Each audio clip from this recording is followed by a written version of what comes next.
Dinner was supposed to start at 7. By 6:40, the roast was still in the oven. The salad hadn't been dressed, and Judith had already rearranged the place settings twice. It's called a charger plate, Ellie, not a dinner plate. Honestly, do they teach hosting at public schools anymore? She said it with a laugh like she was joking, but I knew she wasn't. Judith Mason never joked. She only commented quietly, confidently, and always with just enough polish to make you question whether you were being insulted at all. I wiped my hands on a dish towel and forced a smile. Noted. I said repositioning the plate for the 3rd time. I didn't look up. I didn't have to. I could feel her eyes trailing me like a manager who'd already decided not to keep the new hire. From the kitchen, Caleb's voice echoed sharp and impatient. Ellie, where's the Pinot I told you Braxton prefers red? I pulled open the pantry. No Pinot. Just the cheap cab I'd picked up on sale because he said he wasn't sure if Mr. Braxton was actually coming. I thought you said his wife was doing dry January. I called back. Silence, then footsteps.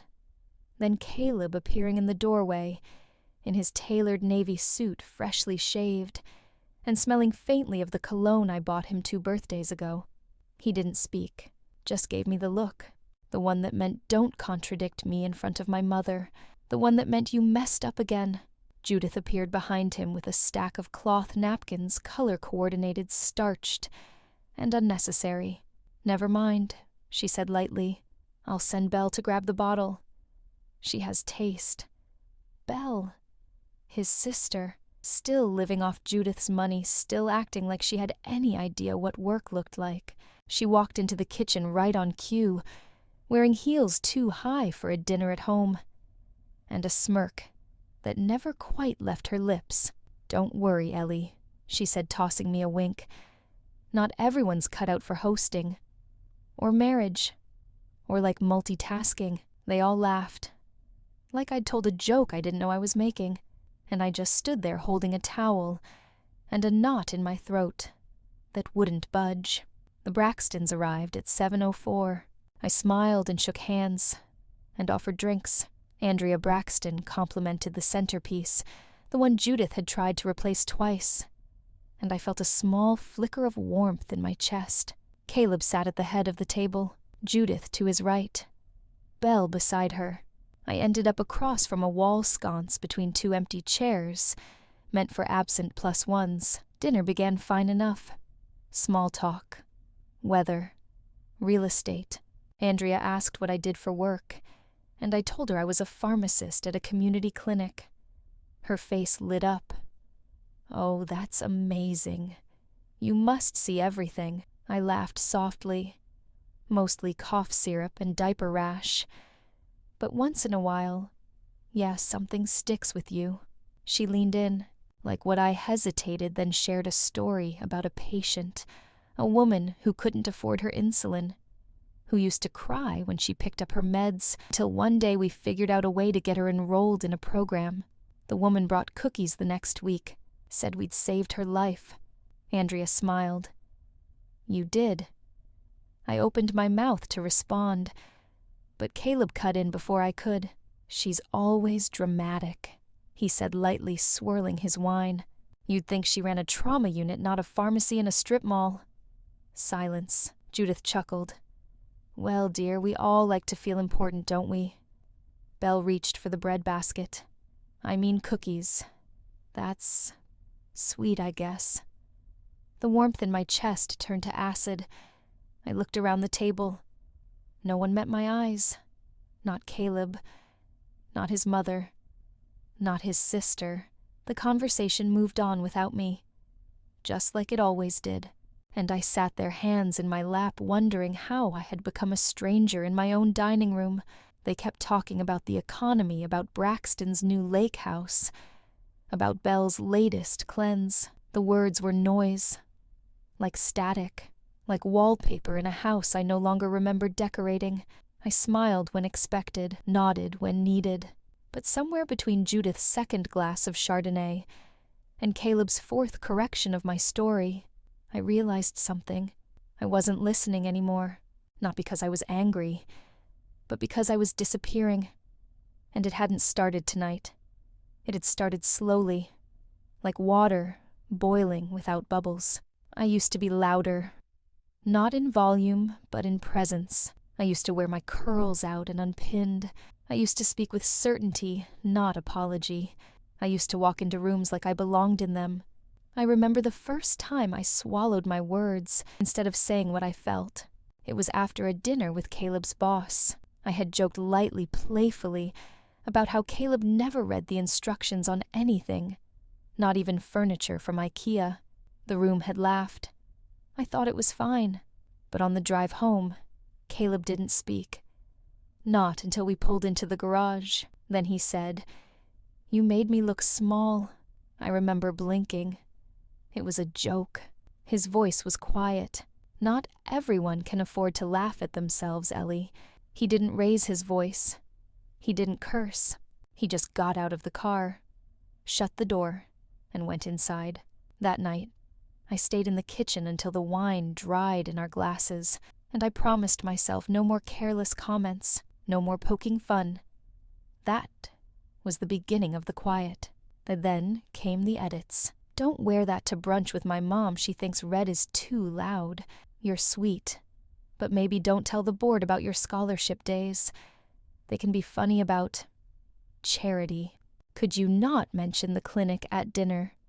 It's a bit heavy. Each request small, reasonable, easy to accommodate. And every time I agreed, I thought I'm making things easier. But easier for who? Because it wasn't easier when I watched Caleb correct me in front of friends. It wasn't easier when Judith smirked at my thrift store earrings, or when Belle gifted me makeup with a wink. And this shade's more grown up.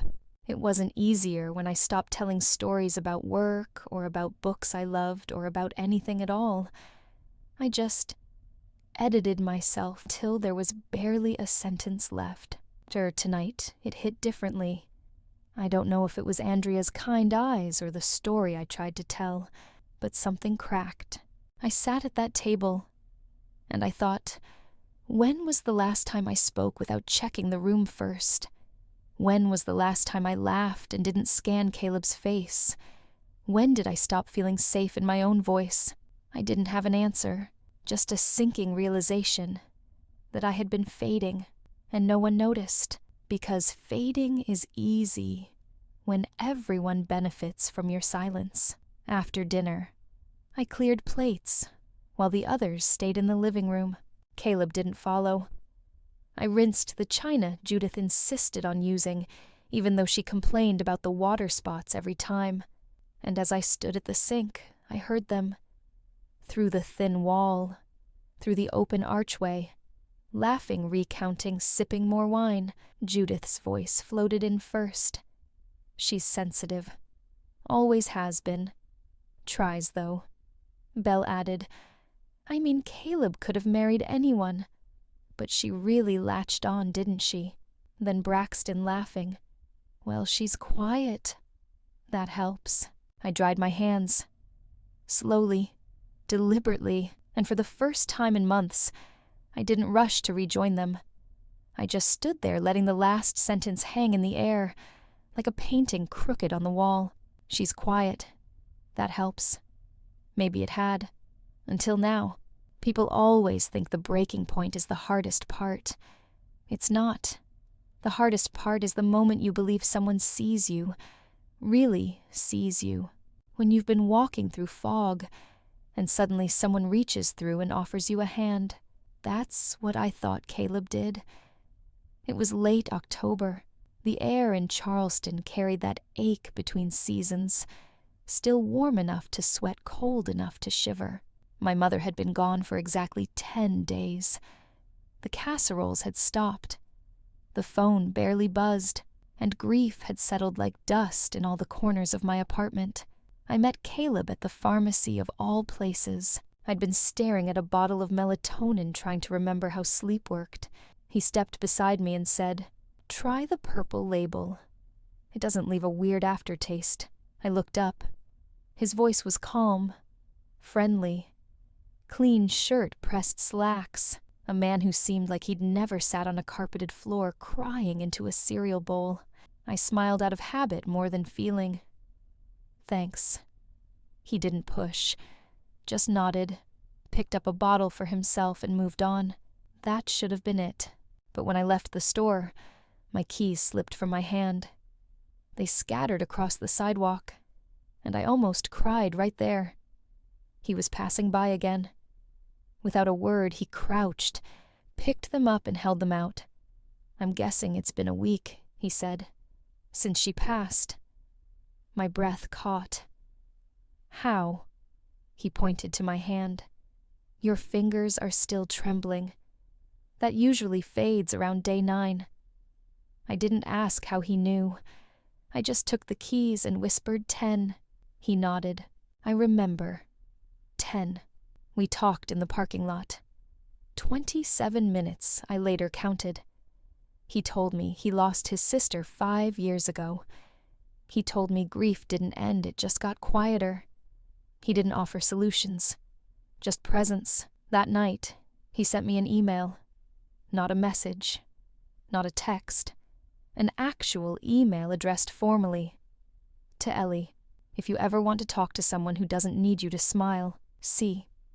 It felt safe, unintrusive, like he understood something I didn't. Over the next few weeks, we had coffee, long walks, conversations that moved slowly like low tide. He asked about my job at the clinic, listened without interrupting, never once tried to fix me. It was the kind of kindness that didn't flash. It just stayed. Looking back, I realize he never told me much about himself, just enough. Just the grief story, just the work titles, just the curated empathy. But I wasn't looking for warning signs. I was looking for solid ground. And Caleb looked like certainty.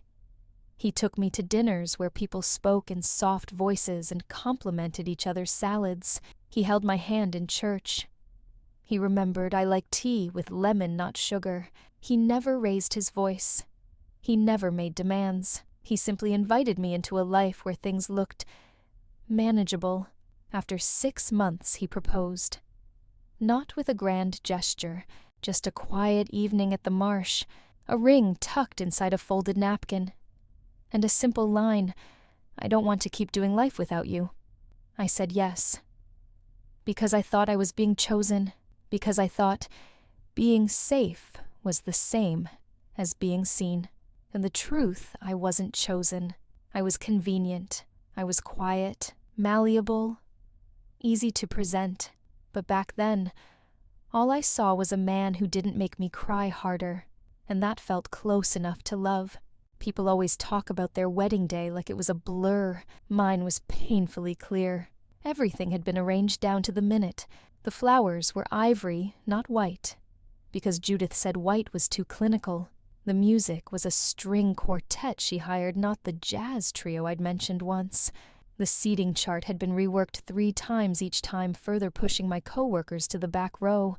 I told myself it didn't matter, that none of it did, because I'd be marrying Caleb, and maybe, just maybe, things would finally settle into something whole.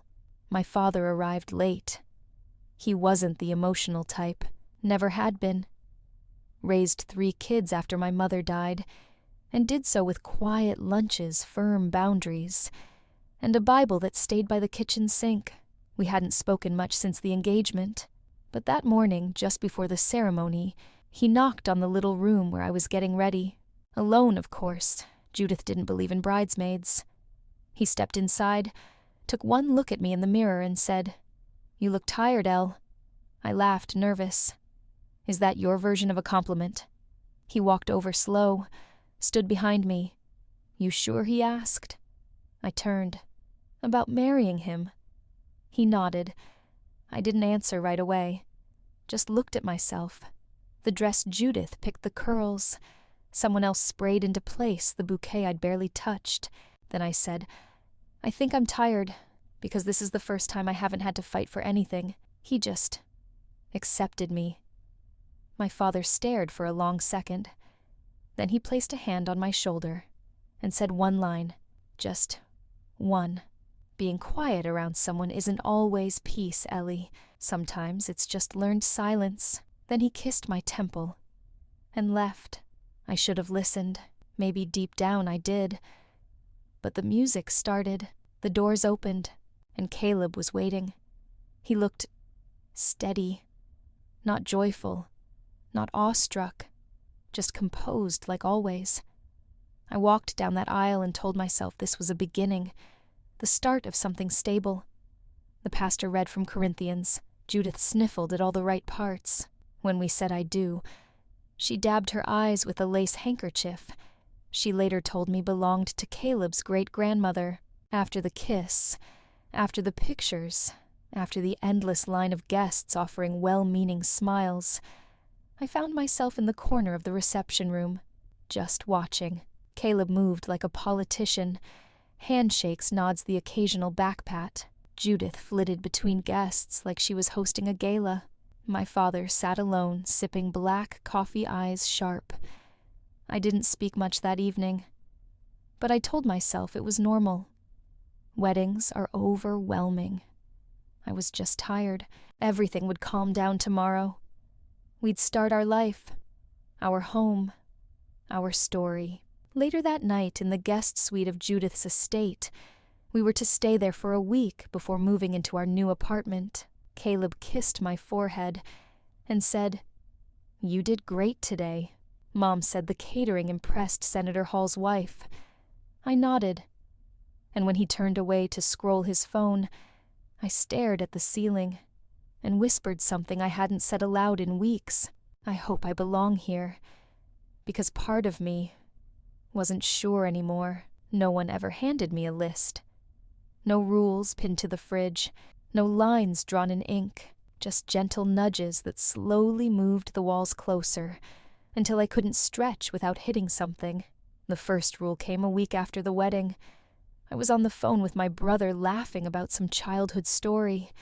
I must have gotten too loud. Judith stepped into the room, not abruptly, not with anger, just her usual grace and a smile that never quite reached her eyes. She waited until I hung up, then said, "It's lovely you keep in touch with your family. Just remember, dear, too much nostalgia can make it harder to root yourself in your new life." I nodded. Because what else do you do? That night, Caleb mentioned it too. She's not wrong, you know. Sometimes I feel like you're still there, not here. He said it with his arm around me, kissing my cheeks, like he was helping me realign. I didn't call home for a few days after that, just to be considerate. The second rule came in the form of an email, subject line, "Simplifying Finances." It was from Caleb, polite professional, outlining how it made more sense for us to consolidate accounts. Easier for taxes, he wrote. More efficient budgeting. I stared at the message for 5 full minutes before replying, "Sure." Within days, my separate checking account was closed. My new debit card arrived with his name on the envelope. I could still use it, of course, but every transaction showed up on the monthly report Judith liked to review when she handled the estate's books. "It's not about control," Caleb said when I hesitated at the store one day. "It's about trust." I stopped buying small things just for myself. The third rule wasn't spoken either. It was taught by glances, like when I wore the cardigan. My mom knitted. Judith's eyes lingered a moment too long before she said, "That color washes you out, darling. You have such bright skin." Or when I baked my brother's favorite cherry pie for dinner one Sunday. She smiled and said, "How quaint. Caleb's more of a lemon tart person, but it's the thought that counts." Caleb didn't even taste it. Eventually, I stopped choosing. I just asked what everyone else preferred. There were other rules, subtle ones. Don't speak too much when Caleb's work friends visit. It's important he appears professional. Don't interrupt during dinner. It's rude even if you're correcting something you know to be false. Don't ask why Judith has a key to your apartment. She's just being helpful. I followed them. Not all at once, but slowly, like when you adjust to cold water, thinking it'll warm up soon, but it never did. I stood at the sink washing dishes in silence. The radio played softly in the background, a jazz station Caleb liked. My phone buzzed on the counter. It was a text from my father. Just checking in. Everything okay. I didn't reply right away. Instead, I dried my hands, slowly staring at the line of sunlight crawling across the tiled floor. When had I stopped calling? When had I started asking for permission, without even realizing it? That night, Caleb came home late. Judith had been by earlier dropped off a folder of documents. She said I might as well keep organized for Caleb. Insurance policies, investment summaries, even a calendar with doctor's appointments I hadn't made. When I asked Caleb about it, he sighed. Not angrily, just tired. She's just trying to help. Honestly, Elle, sometimes you take things too personally. I nodded. Again. But later, lying in bed, I stared at the ceiling and thought, this isn't help. This is ownership dressed in manners. This is a leash wrapped in silk. And somewhere along the way I'd stopped tugging. It started with the grocery list. Judith stopped by one morning, just a casual visit, she said. Caleb was at work. I was folding laundry, half watching the news with a cup of tea. She wandered into the kitchen, opened the fridge, and frowned like a disappointed health inspector. "Oh, Ellie, you're buying pre-shredded cheese," she said, voice light. "It's just so much more expensive and full of anti-caking agents. I'll show you how to do better." That weekend she brought over a spreadsheet, columns for cost-per-ounce category substitutions. I laughed at first, thought it was quirky, but then she started using it. She'd drop off bags of groceries she picked out for us. "No need to waste time shopping, dear," she'd say. "Now you can focus on your writing." I hadn't written a word in weeks. Next came the cleaning schedule. She arrived one Tuesday with a tote bag of eco-friendly supplies and a clipboard. "I noticed the baseboards are gathering dust," she said, peeking into corners, "and the grout in the bathroom. Well, it's nothing to be ashamed of. You weren't raised in a house like this. Let me help set a routine." Somehow, the routine stuck. She printed it, laminated it, taped it inside a cupboard. I started following it. Not because she told me to, but because it would be embarrassing not to. Caleb found it endearing. "She just wants the place to feel like home," he said. "She did this for my dad, too." That was supposed to comfort me. It didn't. You saw it stitchy. One Thursday, I came home from a walk and found Judith in our living room rearranging the bookshelf. She looked up, smiling. "Your fiction section was out of order." I alphabetized everything and moved the couch slightly. This way it catches more natural light. I opened my mouth, closed it. She pointed to the armchair. "I also ordered a new one. That one's bad for your posture. The lumbar support is awful." I stood there like a guest in my own house. Not angry, just blank. Then there was the key. I never gave her one. But one day, I found a copy on the hook, beside ours neatly labeled with her name. When I asked Caleb, he said, "She just wanted to water the plants when we were away. Don't make a big deal out of it." But I wasn't making a big deal. I was just wondering when exactly she became the third resident in our marriage. "Oh, so it crept further. She changed the brand of toothpaste we used. That one's full of parabens. She replaced the curtains. These are easier to clean. She adjusted our thermostat settings. Energy efficient. Each act wrapped in care. Every invasion masked as help. And I let it happen. Because every time I resisted, I felt petty, ungrateful, overly sensitive. She means well, Caleb always said. But I started noticing something. He never stopped her. Never questioned her presence. Never asked why she was at our dinner table 3 nights a week. Or why our spice rack looked exactly like hers. or why our bedspread matched the one in her guest room. One night, I sat alone in the kitchen while they discussed travel plans. Their travel plans for our anniversary trip. Judith suggested an inn she liked. Caleb agreed instantly. I wasn't asked, just informed, and as I stared at the itinerary she'd printed neatly, hole-punched clipped in a folder, something in my chest shifted. A quiet voice rose up from the part of me that used to speak freely. Whose house am I living in? Whose life is this really, because it sure wasn't mine anymore? I knew something was wrong the moment I turned the key. The hallway smelled different. Not bad, just citrusy, artificial, like someone tried to cover something up. I carried 2 bags of groceries in my arms and pushed the door open with my shoulder. The living room lights were already on. A classical piece hummed from the speakers, something orchestral and polished, not my usual playlist. Then I saw the couch. It wasn't ours, the threadbare gray one with the faint coffee stain gone. In its place, a pristine cream sectional with matching throw pillows arranged like a showroom. I blinked. The bookshelf had been realphabetized. Again, my mug tree was missing. So was the bowl I used to put my keys in. I dropped the grocery bags and walked down the hall, heart picking up speed with every step. When I pushed open the bedroom door, I froze. The bedspread was white, crisp, tell-like. The curtains were new, the wall art had changed, and a glass vase with lilies stood where my jewelry box used to be.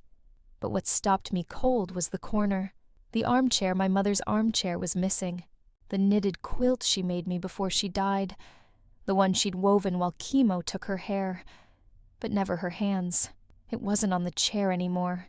Panic itched under my skin. I tore through the closet. Nothing. Looked under the bed. Nothing. Then I checked the hallway closet, the one we never used, and there it was. A black garbage bag, half-tied, slumped in the corner like a forgotten thought. I opened it. At first, I didn't recognize it, because the smell was wrong. It smelled like lavender dryer sheets, not the faint hint of cinnamon and wool it always had. But there it was, folded sharp like a hotel towel. My mother's quilt. I pressed my hand to it, then yanked it out. It wasn't just folded. It had been washed, dried, stripped of its scent, its softness, its memories, and shoved into a garbage bag. My breath came in short, angry bursts. Behind me, I heard the front door open. Ellie Judith's voice rang out. I didn't answer. A moment later, she appeared in the hallway. Her arms crossed casually, a canvas tote slung over one shoulder. "Oh, you're home early." I was just finishing up. "Do you like the new layout?" I held up the quilt. Why was this in the trash? She blinked. It wasn't in the trash. Just out of sight. It's threadbare, Ellie, and the whole room needed a refresh. It was time. Time for what I asked. To erase her, Judith stepped closer. "Sweetheart, it's just a blanket." "It's not." My voice cracked. "It's her." A pause. Then she said lightly, "Well, it smelled quite musty." And I didn't wait. I walked past her back to the bedroom and began pulling the lilies out of the vase, tossed them gently in the trash. Then I stripped the white bedspread off, threw open the closet and dragged out the old one. Judith watched from the doorway, mouth tight. "I know it doesn't match," I said.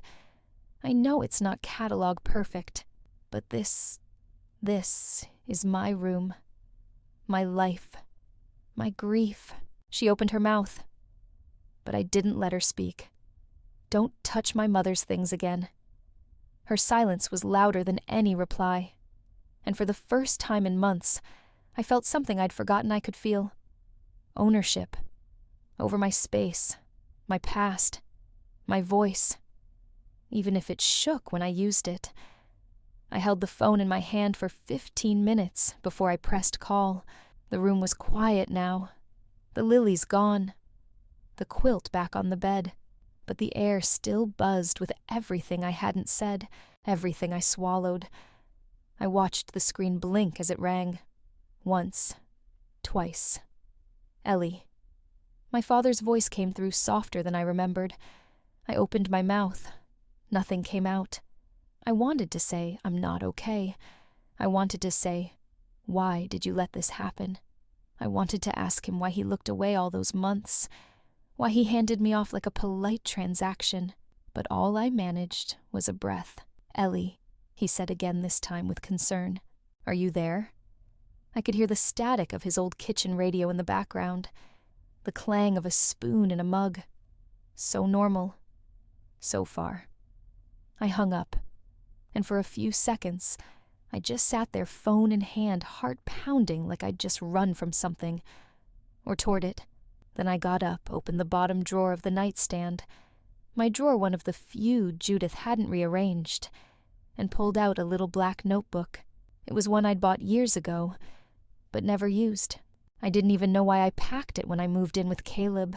Maybe some part of me knew I'd need a place to keep pieces of myself. I turned to the first page and wrote, They changed the couch again today. And they threw away the quilt. I paused. Then I wrote, It wasn't about the couch or the quilt. It's about being erased, one piece at a time. I stared at the words. It felt strange to see them out in the open, no longer locked in the back of my throat. I turned to a new page and wrote, Rules I never agreed to. No calling home too much. No closed bedroom doors. No spending without a shared discussion. No saying no, unless you have a reason approved by both parties. Always look happy in front of guests. Then I wrote a sixth one. Do not grieve out loud. I stared at that line for a long time. There was something about putting it on paper that made it more real, and also, strangely, more manageable.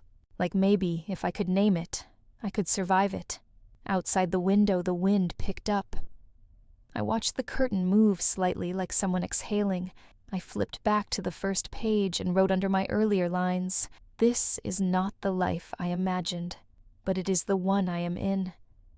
And I need to know how I got here. That night, I kept the notebook next to my bed, not hidden, not tucked away, out in the open like a declaration. It felt small, but it was something. I didn't sleep much.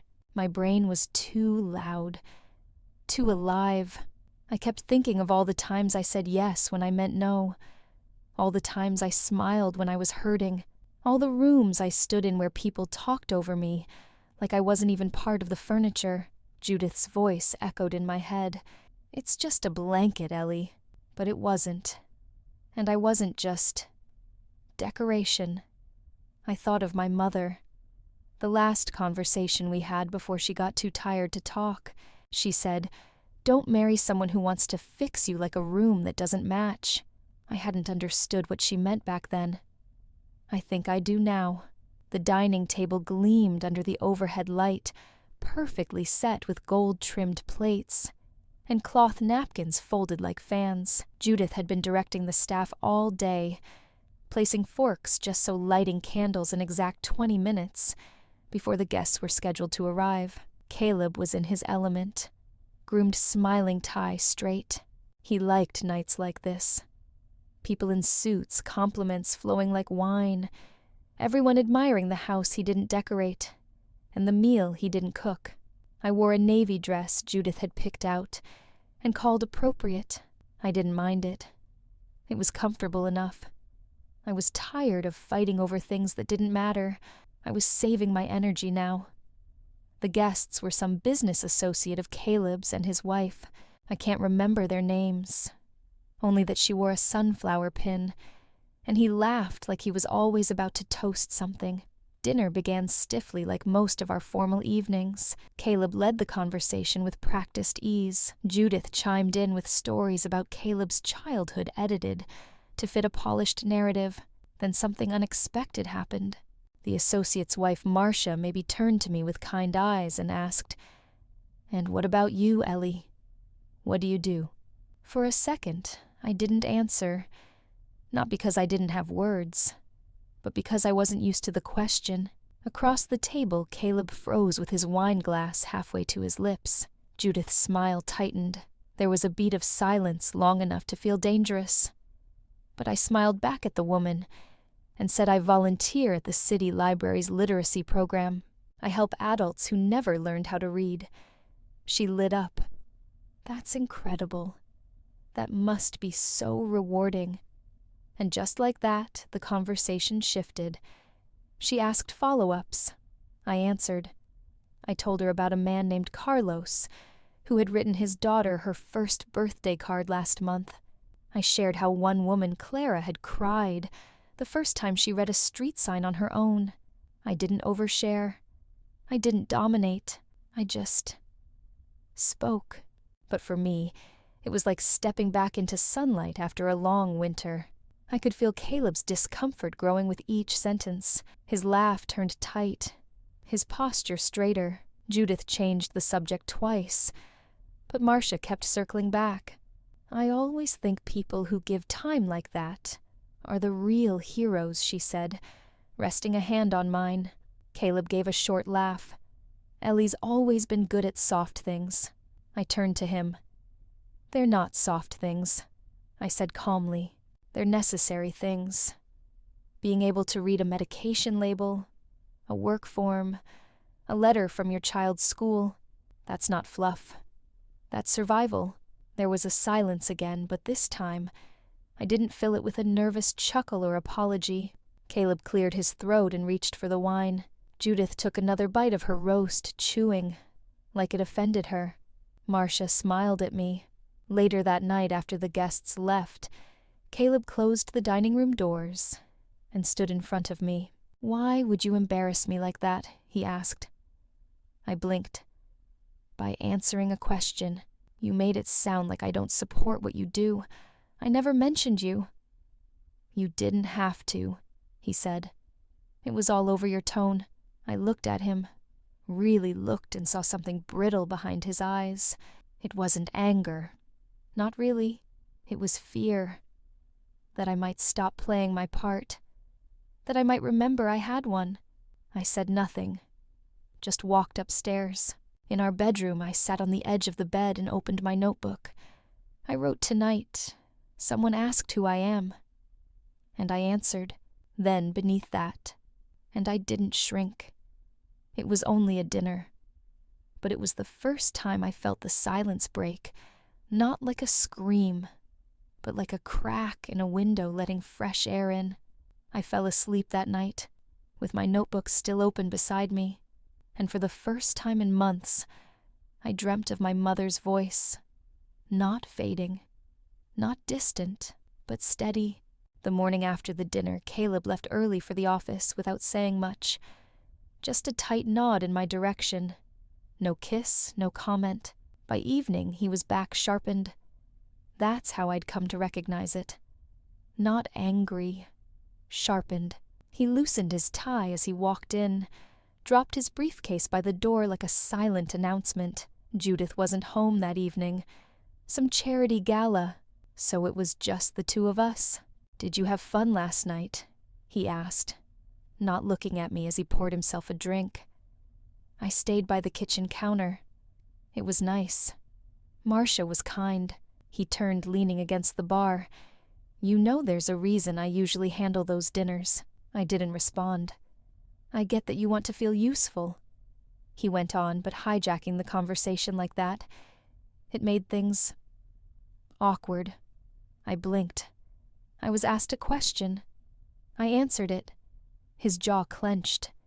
"You turned it into a lecture." "No, Caleb. I told a story about a man who learned to read for the first time at 62. That's not a lecture. That's his life." He let out a quiet laugh. "Right. And now you're the martyr. Is that the role we're playing today?" The sarcasm landed heavy. He walked over, drink in hand, and stood too close. "You don't get it, do you? These people come here to see a version of us, a polished one, not some charity case sob story about illiterates and sobbing strangers. I stepped back, something slow and hot rising in my chest. You know what I think I said.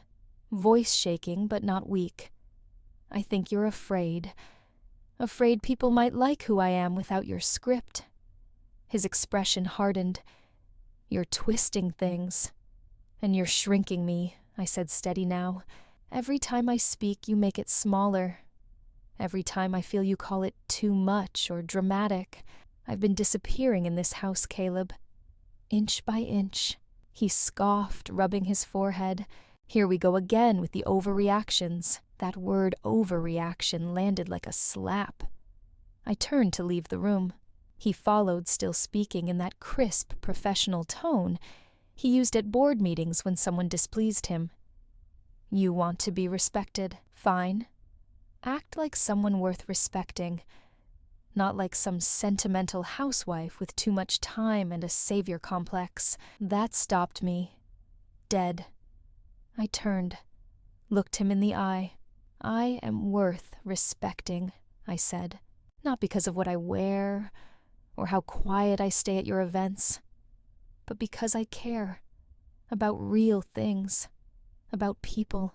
Then for the first time since I moved into that house, I raised my voice. And I will not apologize for it. He stared, stunned. I walked past him toward the back porch where the air felt real. I called my dad. He didn't pick up. I almost didn't leave a message. But I did. Dad? I said, voice thin. I know we haven't talked in a while. I'm okay. Mostly. But I need to ask. When did you stop hearing me? Because I think I need someone to hear me now. I hung up, sat outside, looked up at the darkening sky. 10 minutes later, the phone rang. It was him. I never stopped hearing you, he said. I just thought you didn't want me to anymore. That's when I cried.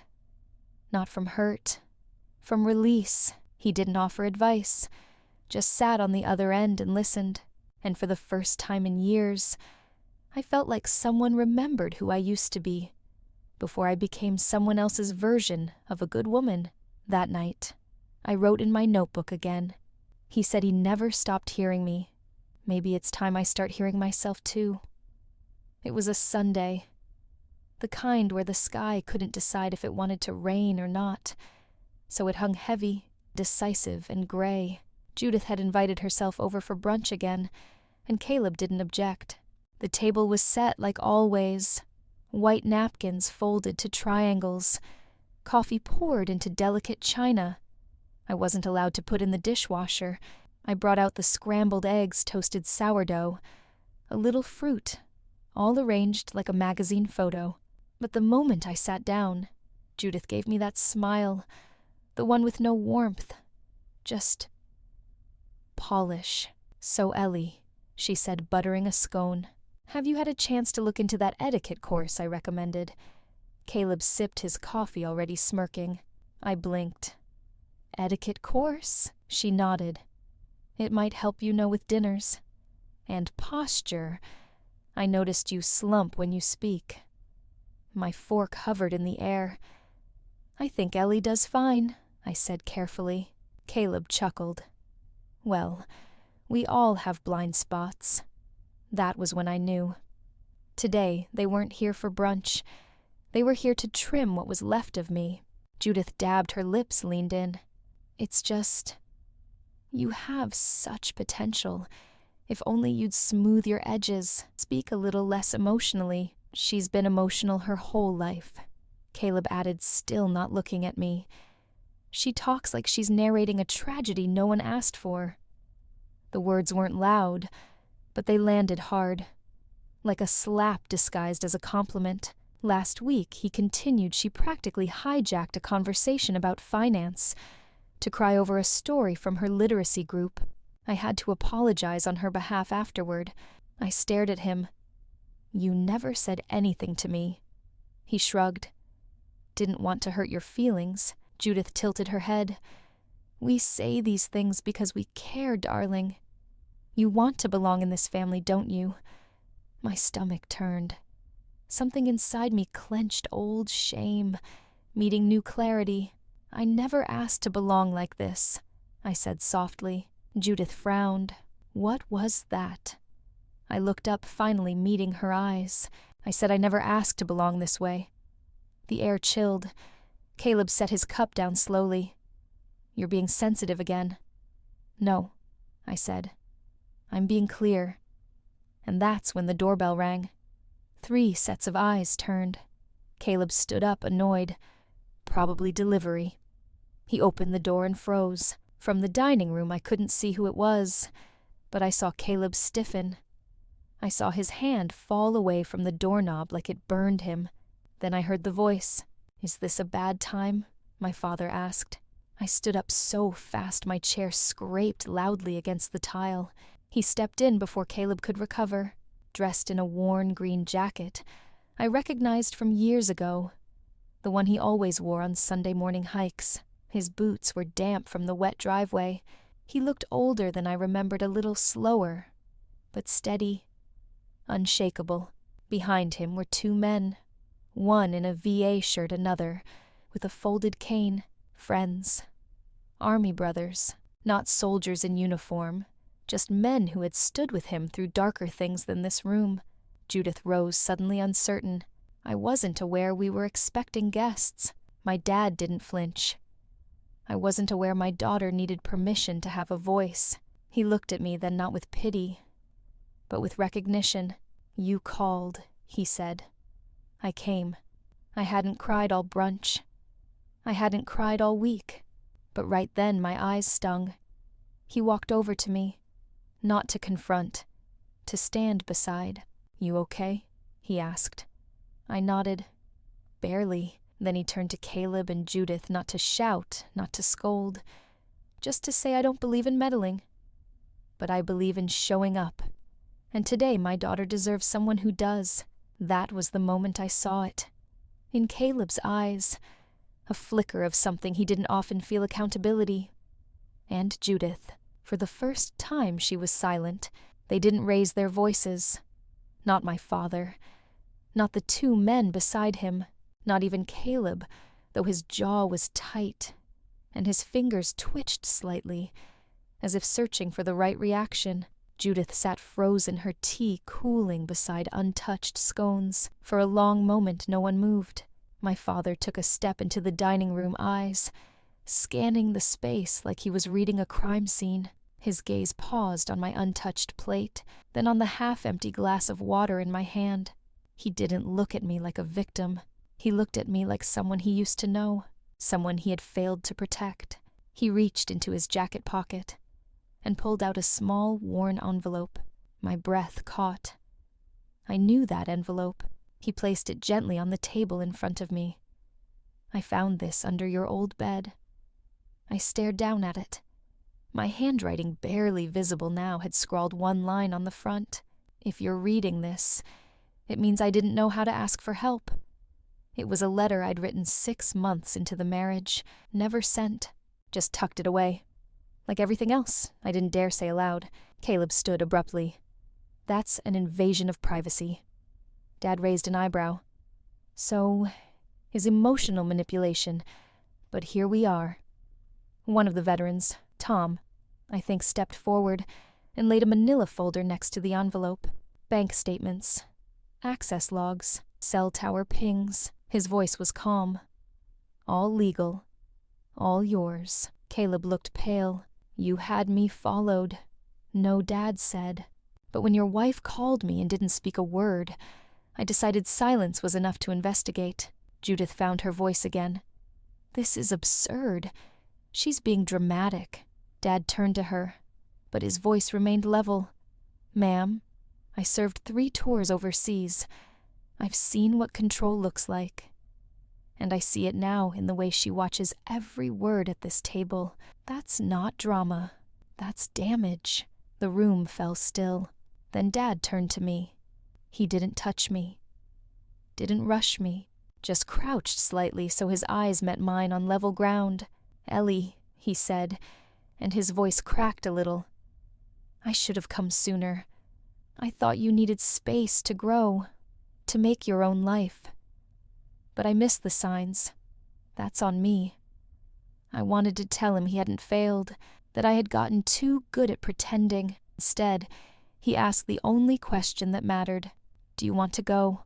My heart beat so loud I could barely hear the rain beginning outside. The question wasn't dramatic, wasn't desperate. Just clean. Like someone offering you a coat without demanding you explain why you're cold. I nodded. Once. Small, but certain. Caleb's voice rose then just a notch. You're blowing everything out of proportion. You have no idea what people will say if you leave like this. Tom's voice cut in. She doesn't have to stay afraid to protect your reputation. My father stood upright again.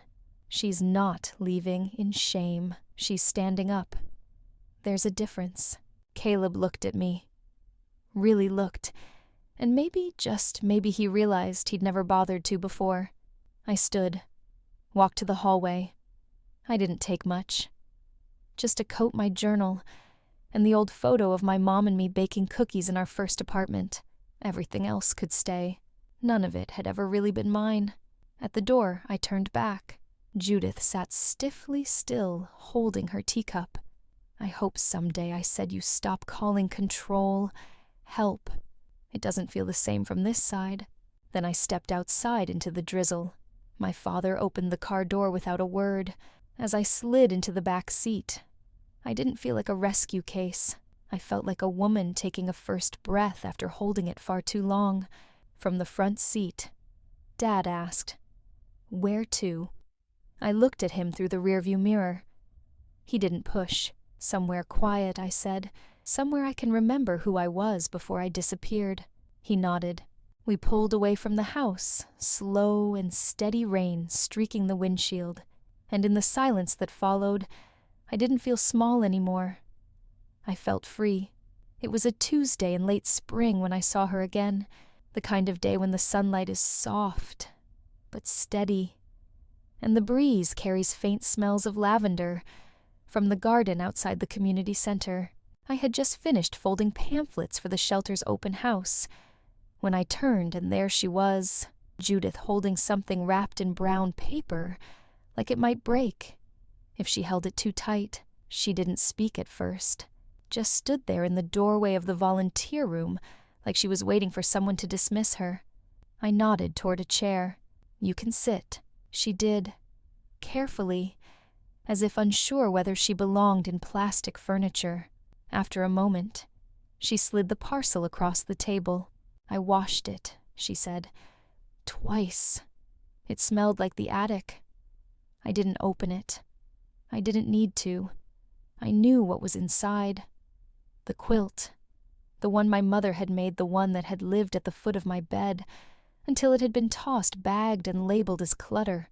Judith looked older, not in the way of wrinkles, but in the way people look when they've started questioning the stories they've always told themselves. I didn't come to ask for anything, she said. Only, I found it in a box, with your name on it. Caleb said he never touched it. She hesitated. I think that was his way of admitting something. I looked at her. She was fidgeting with her wedding ring, spinning it in place. I used to think I was helping you become strong, she continued, by not coddling you, by challenging your choices. I see now that all I did was shrink you. She laughed, but it wasn't a happy sound. And I blamed your silence for my discomfort. I still hadn't touched the quilt. Judith, I said gently, you don't have to apologize if you're not ready. Her eyes filled slightly, not with tears, but with something harder to name. Regret. Or maybe grief for a relationship she never bothered to water. I am ready, she whispered. I just don't know how. We sat in silence for a while. I watched a robin hop along the windowsill. It wasn't uncomfortable, that silence. Just human. Then from the hallway, I heard small, familiar footsteps. Belle. She was holding a clipboard and wearing the bright green junior volunteer lanyard we gave new helpers. I raised an eyebrow. I thought you said volunteering was for people who had nothing better to do. Belle shrugged. I changed my mind. Thought maybe it was for people who want to be better too. Judith turned to her, startled. You didn't tell me you were coming. I didn't think you'd come if you knew. Judith opened her mouth, but Belle spoke first. Don't ask me to explain, Mom. I saw how she got out, and I realized I was still stuck. She looked at me. Can I help with mailers? I smiled. You can start with the ones in the blue bin. She nodded and walked over, starting to sort them one by one, like it was the most normal thing in the world. Judith looked at me again, her voice lower. She never used to stay in one place longer than 10 minutes. She's staying now, I said. That counts for something. Judith reached for her purse, pausing. I don't expect you to forgive me. I'm not there yet, I replied. But I'm here. That's a start. She gave a tight nod and left the room, leaving the quilt behind. I waited until she was gone before unwrapping it.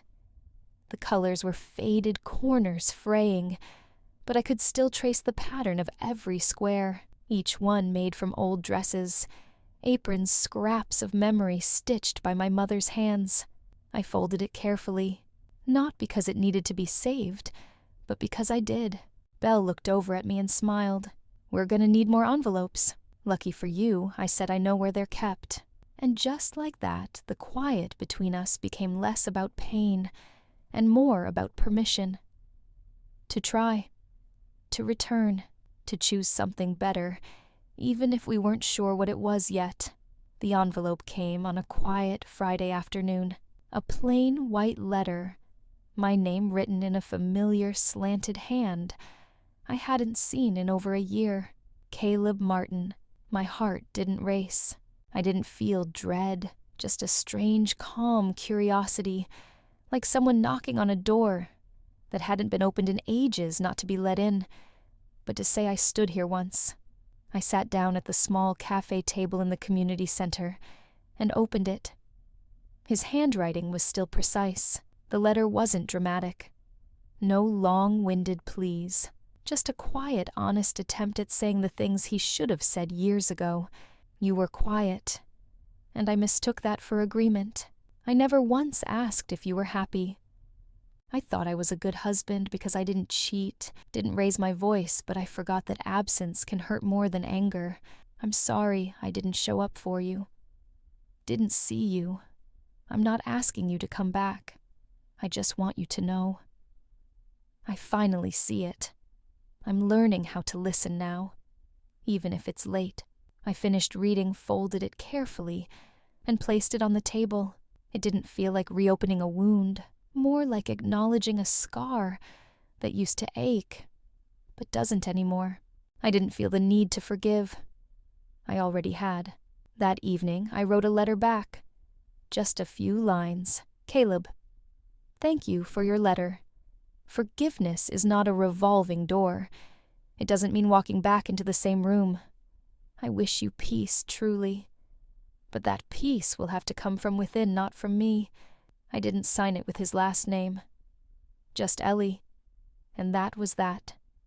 No tears. No thunderous closure. Just a quiet, steady release. The next day, during our usual community lunch, people were scrambling for seats as always.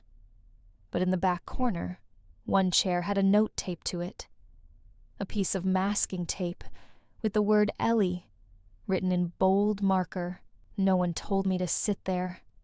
No one announced anything, but I walked to it anyway. As I placed my tray down, the woman beside me smiled. Is that your reserved seat or something, she teased. I smiled softly. Not really.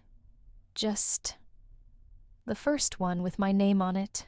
I sat down back straight, hands resting in my lap.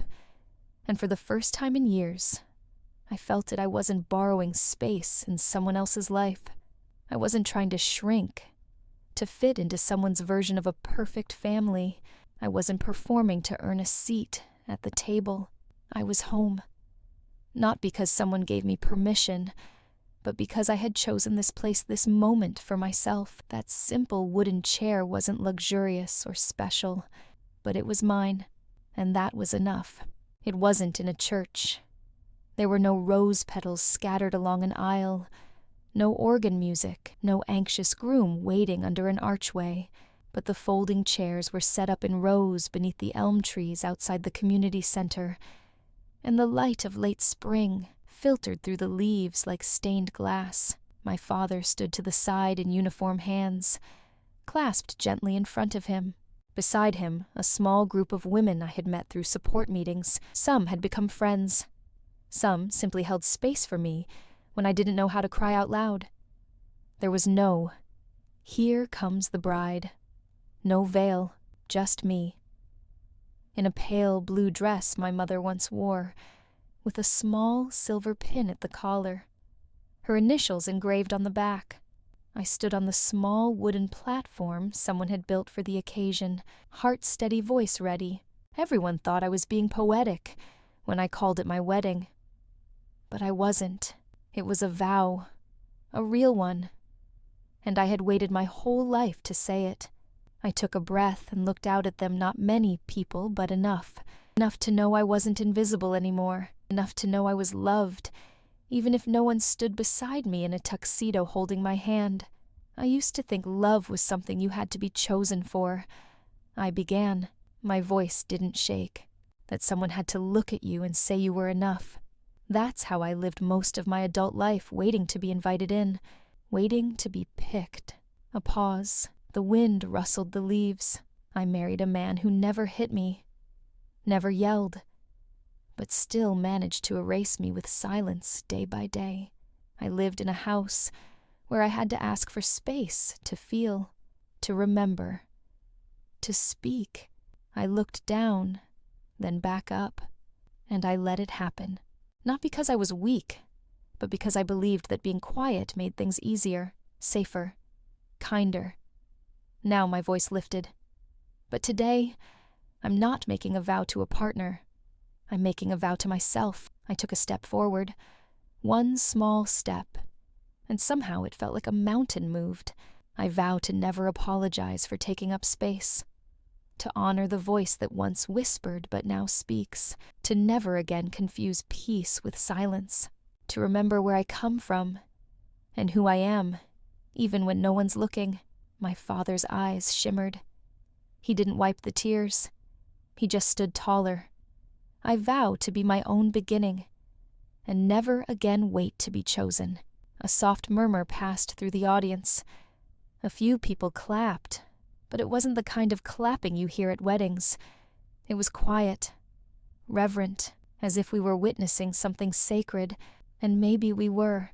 Because in a world that teaches women to wait for permission, for approval, for love, there is something radical about standing in front of people and choosing yourself. After the vow, there was no kiss to seal it, no first dance. Instead, we shared a potluck lunch on picnic tables. I laughed. I hugged strangers. I took a slice of pie that someone said was made from a secret recipe. I took seconds. At one point, someone asked, "Do you feel married now?" I smiled, picking at the edge of my paper plate. I feel home. Because what is a marriage really, if not a commitment to love, to stay, to keep showing up, especially when it's hardest? And that's what I had finally done. For me, the chairs were half empty now. A few people lingered, packing away paper cups and folding napkins, laughing gently, the way people do after something sacred has passed. I stayed behind to help out of habit more than anything. I'd spent so many years clearing plates and hiding tears. It felt almost strange now to move through the world without shame tucked under my sleeves. I was gathering a stack of used cups when I saw her. She was sitting in the back row, the last folding chair under the elm tree. Her shoulders were hunched, hands clutched around the hem of her cardigan. Young, maybe 22, 23. The same age I had been when I first learned how to stay silent. Her cheeks were wet, but she didn't try to hide it. And when I met her eyes, something in my chest cracked, not painfully, just wide enough to let the light in. She didn't come forward. She didn't need to. Because I understood. She had seen herself in my story. Maybe she was still at the dinner table where everyone spoke over her. Maybe she was still being told her voice was too loud, her feelings too much, her needs too inconvenient. Maybe she had started to wonder, as I once did, if disappearing was just what women learned to do. I didn't speak. I just nodded, once slow like passing a torch without words. Her lips trembled in a thank you she didn't say aloud, and then I knew this vow wasn't just mine. When you find your voice after years of losing it, it doesn't come back in a shout. It comes back in ripples in the way others start to breathe easier near you, in the way someone else's silence begins to feel a little less permanent, a little less like home. Later that evening, back in my small apartment, I hung the blue dress carefully on the hook by the door. The silver pin glinted in the fading light. The quilt, yes. The one they once threw in a garbage bag lay folded at the foot of my bed now. Cleaned, mended, still warm, still mine. I made tea and sat by the window, letting the quiet wrap around me, not like a cage, but like a choice. I thought about my father, how he never told me what to do, just showed up when I needed reminding of who I was. His presence that day at the door didn't save me. It just reminded me that I was worth saving. And I had done the rest. The girl in the back row, I didn't know her name. Maybe I never would, but something told me that one day she'd stand somewhere, maybe not under elm trees, maybe not in a dress her mother left behind, but she'd stand. And maybe she'd vow the same things. To never apologize for being whole. To build a life not from someone else's blueprint, but from her own bare hands. To walk through every room like she deserved to be there. Because she did. Because we do. They say healing isn't linear. I believe that. Some days. I still flinch when someone raises their voice too quickly. I still pause before speaking like I need permission. But now, I give that permission to myself. The home I promised myself isn't made of bricks or vows or last names. It's made of small, stubborn choices, of showing up for myself even when no one else does, of staying. And as I closed my journal that night, the same one I started writing in on that long, quiet night when I first felt invisible, I smiled. Not everything needed to be rewritten. Some stories just needed to be heard, and now, finally, mine had been.